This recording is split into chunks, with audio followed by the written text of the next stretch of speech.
Welcome, everyone. Today, we're discussing a critical topic in psychotherapy, dissociation, and how to reconnect with your emotions using emotion-focused therapy. Dissociation is a mental process where a person disconnects from their thoughts, feelings, memories, or even a sense of identity. It's often a response to trauma or overwhelming stress, serving as a coping mechanism to protect the individual from emotional pain. In the short term, it can be helpful because it allows someone to survive very difficult experiences. However, dissociation can significantly disrupt daily life by causing memory gaps, difficulties in concentration, and emotional disconnection. People may struggle to remember important events, stay focused on tasks, or feel emotionally numb, which strains relationships and hampers work performance. It can lead to identity confusion, where individuals feel unsure of who they are and can cause physical symptoms like chronic pain. To help us understand this better, we have with us today Dr. Lars Ostra. Lars is a co-founded the German Institute for Emotion-Focused Therapy in Munich, and he has played a major role in establishing EFT in the German-speaking countries. Lars runs his own practice in Munich and offers individual therapy, couples therapy, and supervision in EFT, and he teaches EFT in several European countries. Thank you for joining us, Lars. Hi, Gazali. It's a pleasure that you have me. Absolutely, Lars. Lars, in the context of emotion-focused therapy, how do you help clients who are experiencing dissociation? Right. I mean, dissociations are a symptom that people can't fully process their emotions. So basically, we help them to process their emotion, right? To fully experience those painful emotions that they are haunted by and that they can't fully deal with. Mm-hmm. And how do you do that? How do you help people to be aware of those painful emotions when they can't feel their emotions? Right, right. I mean, basically, we say you have to heal feelings. You have to feel them to heal them. But the problem is that people don't feel them, right? So often you start at the level of where they don't feel their feelings, at the level of dissociation, help them to become aware that they don't feel or that they dissociate. And I think this is the question now, because many people are not aware that they dissociate or how to dissociate. So how can we help actually people to get that awareness of how they're dissociating? So people are not aware of it, right? I mean, that's the problem. They just find themselves not feeling or find themselves not being fully connected with themselves. And it's hard to find out how you do that or that you do that by yourself. So you need somebody. And in therapy, we point that out, right? I mean, first you will form a relationship so that you feel safe. And then there will be moments when you potentially would touch feelings where you space out or where I feel like you as my client, you're not fully there anymore. You're sort of absent. Your gaze changes, right? And then I will point that out in a gentle fashion. So what just happened, right? We were talking about blah, blah, blah. And now where were you? Or where are you right now? Right? I mean, what's happening? So this is really important because what you're saying is one of the major challenges with dissociation is that people cannot see themselves dissociating. But when you have someone in the room who observes that you're kind of spacing out or zooming out and points that out, it helps you to find that focus. Or can you say a little bit more of how does this help actually someone to get that understanding that they're dissociating right now? Right. First, I mean, like I said, and like you said, they're not aware that they not feel or that they space out. So they need us to point that out to them. There are actually three phases in working with dissociations, or in EFT, we call it more broadly self-interruptions, right? Self-interruptions are processes where you stop yourself from feeling. You engage in internal actions like physical actions, like muscle contractions, you hold your breath, you tense your shoulders, or in mental actions, like you go somewhere else, right? Or you redirect your focus. This is a self-interruption, and a dissociation is a form of a self-interruption. So in dealing with these self-interruption, we have three phases. And in the first phase, We help people to become aware that they self-interrupt by pointing that out to them, because they feel like it's just happening to them. But you have to do that in a very gentle way, because people feel out of control anyways, right? And now something happens to them that they're not in control of. So you can't go like, oh, what just happened? But really, you go in a more gentle way. So what just happened? Where were you, right? And then the second phase is to help people to become aware of what they do. And that sounds crazy to people because they're not aware that they do things. They feel like things happening to them. So a major principle is turn happening into doing, to really get a sense of together in co-exploration as to how you do it, that you go away or don't feel your feelings. And if you ask people, so what just happened? You were sad and the sadness is gone, right? How did that happen? They would go like, I have no idea. But then you use yourself as an observer. To me, it looked like you were holding your breath, or you were looking to the ground, or you were tensing your shoulders. Can you do that again?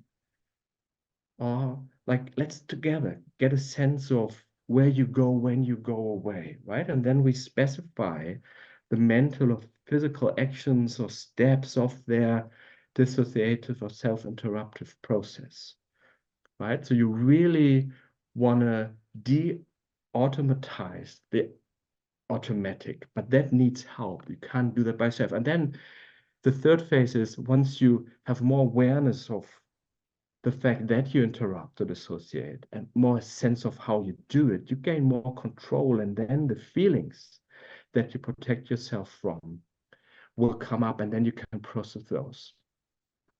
When you say it's so automized, that means that somewhere in our lives we learn to do this automatic reaction, to do all these things as like tensing up, shrugging the shoulders. How Right. do we learn these things?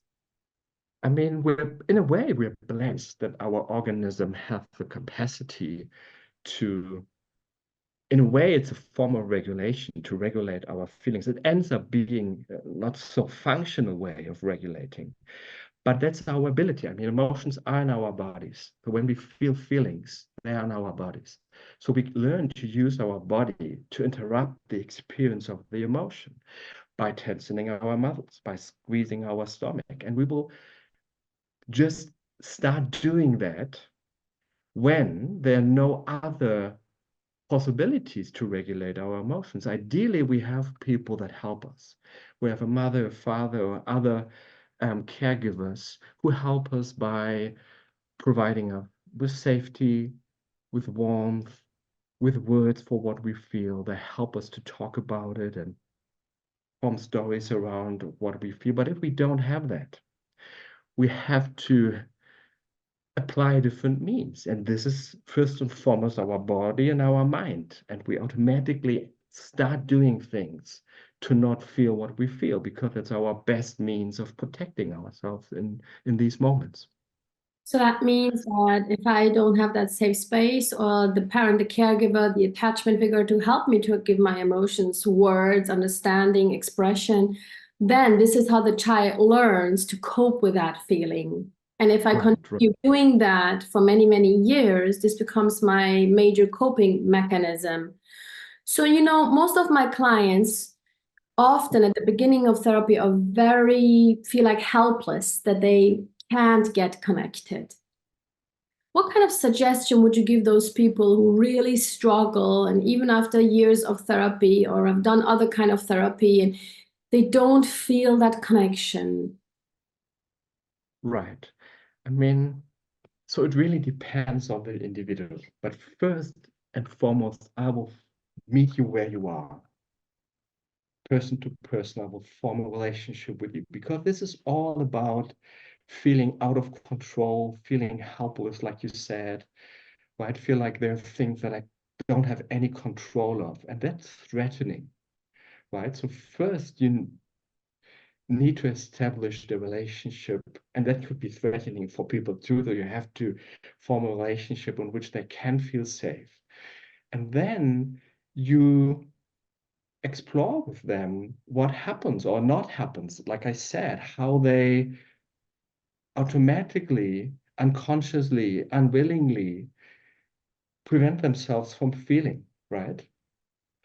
And of course, you can also help with, I mean, people will come and say, I don't feel anything. You can help sort of by talking about situation where you would expect them to feel things, right? I mean, you go back into a situation where they expected to feel and they didn't feel anything. And then you sort of try to get a movie of the scene and have people re-enter the scene in imagination. And then you might get how they stop themselves from feeling in the here and now of the therapy session, right? So first you create a relationship, then you work on all the ways they stop themselves from feeling. And when you get more feelings, then you help in a different kind of fashion by providing understanding, empathy, by helping with words. Some people don't have words for what they feel, and then they need us to put names to what they feel, right? So the And then therapy, we can, yeah, plays a major role in this, right? Because when people want to heal from dissociation on their own and get reconnected, it sounds like really hard if you have to really do it only on your own. Because it seems like the feedback of the other person, of the therapist, is incredibly helpful to get an understanding of what am I doing there. And this is the major part, right? To understand how do I stop myself, or how do I hold in, or how do I suppress? Can you give maybe an example of what happens when people get that understanding then? Let's say it's somebody understands this is what I do, and now I should do what outside of therapy with this? right. I mean, it's not just understanding in the sense of now I'm holding my breath, or some client of mine beautifully said, I go into an internal room and I start to sing. Somebody said, I go into this internal space and it's white marble without walls, right? You don't understand that, you experience it. And once you get a sense of this is what I do, you will discover it outside of therapy. You will become aware of it. Oh, this is what I do.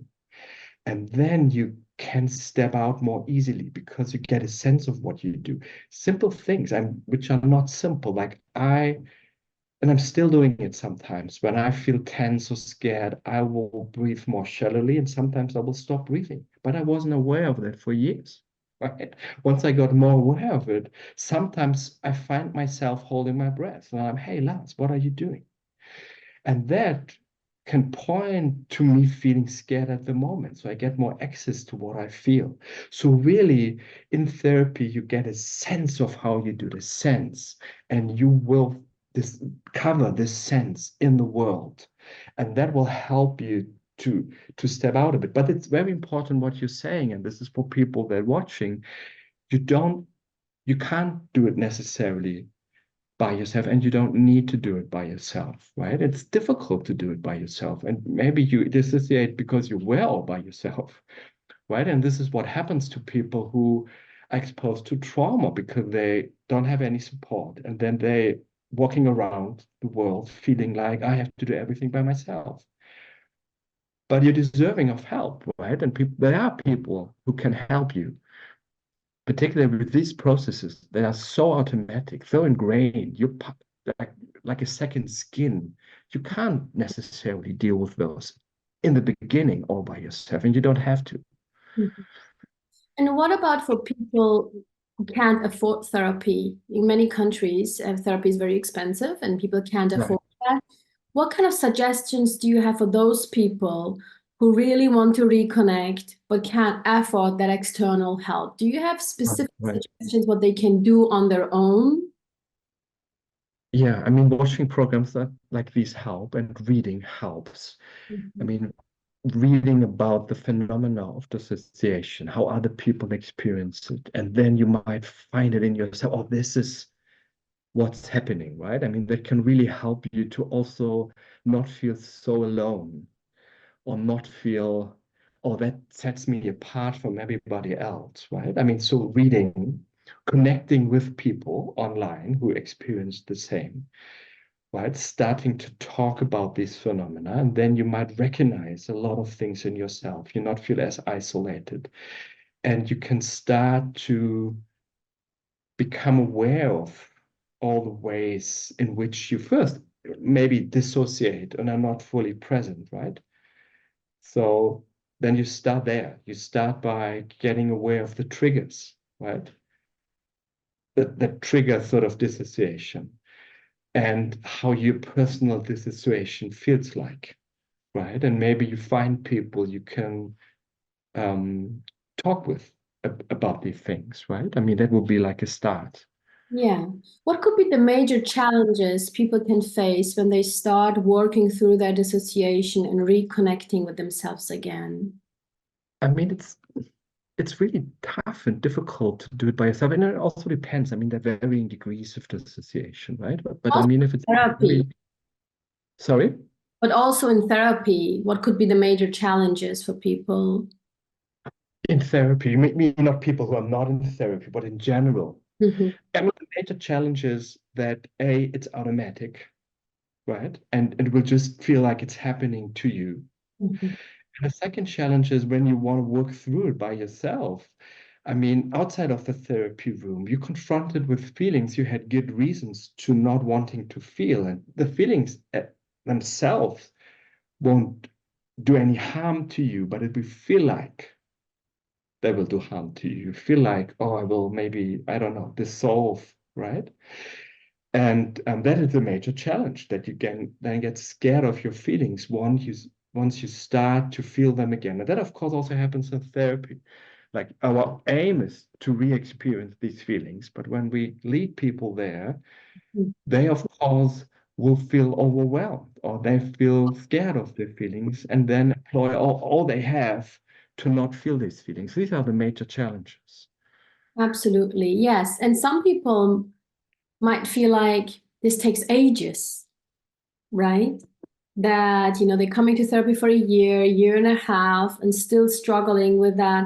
What kind of advice would you like to give people who are putting a lot of effort, coming to therapy, working on it outside of the session? What's the major advice you would love to give those people? I mean, that sounds probably like a joke. I mean, I hope people won't give up, right, and are patient. I mean, really, because it takes a while. And even if you're saying they come to therapy for a year, that is actually not that long, given that you might have warded off your feelings for 20 or 30 years, right? Or never learned to have a language for your feelings, or Mhm. never learned to feel safe with people because it wasn't safe with the people you grew up with. I mean, there are so many steps, right? First, be able to form a relationship with somebody, then to become aware of how you not feel, then to find words. I mean, that's a long process. And you can overcome it, but don't give up by feeling, oh, there's something fundamentally wrong with me because I have been in therapy 1.5 years and it didn't get better. That's Mhm. also, unfortunately, a normal experience. Absolutely, Lars. Thank you so much for breaking down this complex topic into easy steps and helping people to reconnect again with their emotions. Thank you so much for this interview today. My pleasure. Thank you, Ghazali.